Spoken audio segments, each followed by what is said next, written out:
In this tutorial, I'll show you how to add a divider and spacer in Weebly. Let's get started.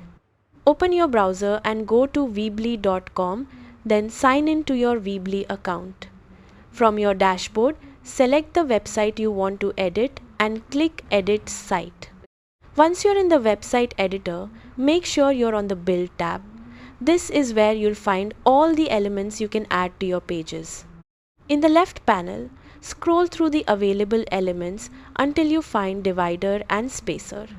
To add a divider, drag the divider element onto your page and place it between two sections or content blocks.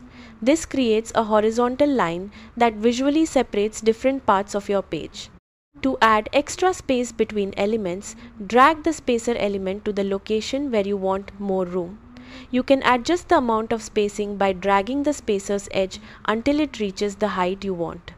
Preview your page to make sure the divider and spacing improve the overall layout and readability. Adjust their positions if needed. When you're happy with the design, click Publish to save your changes and update your live website. That's how to add a divider and spacer in Weebly. Thanks for watching.